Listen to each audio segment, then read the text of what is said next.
Hi, I'm Doggy Dan from the Online Dog Trainer. Welcome to day one of the Essential Dog Training video course. Today we're going to have a look at something so many of us struggle with, and that's the simple task of taking our dogs for a walk without them dragging us down the street.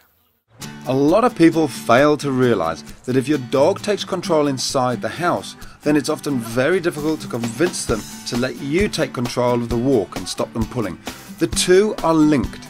In other words, the things that you do inside your house directly affect how your dog behaves outside. Here you can see that Bella is already behaving completely differently with me compared to with her owners, and that's all due to what I've done inside the property. You can see she's already convinced that she should be following me and that I should be leading. My job is already half done.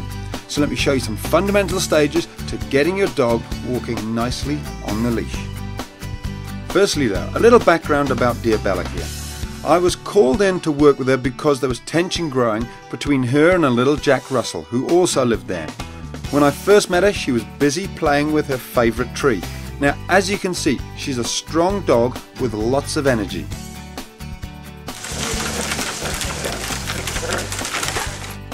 It's worth pointing out that Bella's owners usually walked her on a choke chain, but as you're going to see, she either isn't very fond of it or she's already playing a little bit of a game, something I will talk about in a minute.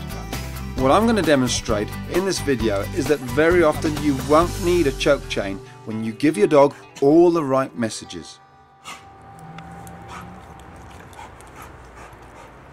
So the first thing that I'm going to do is basically just show her that when the lead goes on, we don't walk anywhere until she actually calms down.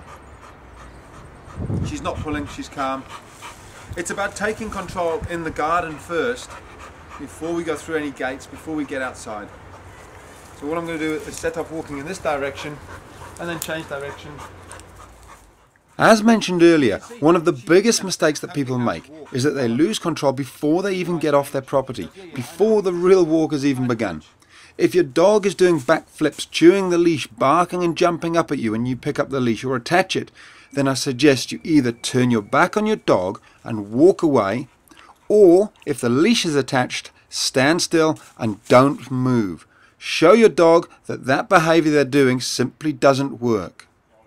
If your dog's on the leash and still hasn't calmed down after a minute or so, then take the leash off, walk away and repeat the exercise later on. With some dogs, I've found that cancelling the walk is one of the most effective ways of convincing them who's in charge. It's almost like a signal that you have complete control. After a couple of exercises, they start to calm down, start to listen, respect more, and of course stop pulling, as they've learned that the consequences is no walk at all. Here I'm practicing an exercise that I call stop, start and change direction. It's exactly as it sounds. As you can see, I'm using the obstacles in the gardens to show Bella when I stop, you stop. When I change direction, you change direction and you follow me, behind me. Now, whether your dog respects you and will follow you nicely around the garden will depend greatly on whether you've managed to convince them in the house that you're in charge. If you're already struggling, then it's highly likely that you're making some big mistakes inside the house, something you can learn more about in the following videos. The work that you do at the front gate is incredibly important. If you think about it, the first step through the gate is actually the first real step of the walk outside. So make sure that your dog is calm at this stage. Here you can see me blocking her with my leg. In dog language, I'm saying I'm in charge of this space. Stay behind, I'll go first. Here's another powerful little trick. After one step outside, I show her I'm still in charge, I make the decision to turn around and I walk her back inside. Another quick way to check that your dog is calm is to get them to sit at this point. So just to remind you, here's Bella and her owner a short while earlier, and here she is now. And as you can see, she's a totally different dog through using these simple techniques. Of course, there's loads more that I'm looking forward to sharing with you in future videos, especially how to gain your dog's respect inside the house. You'll be glad to see that we successfully got Bella and her housemate Asterix not just back in the same room, but actually on very good terms. So whatever your issue, don't despair. It's my absolute joy to share my knowledge with you And as you can see, when you give your dog the right message, there really is no limit as to how quickly they will respond. In some of the bonus videos later on, I'll show you some more tricks to stopping other behavioural issues to do with walking your dog, such as how to stop your dogs from chewing the leash.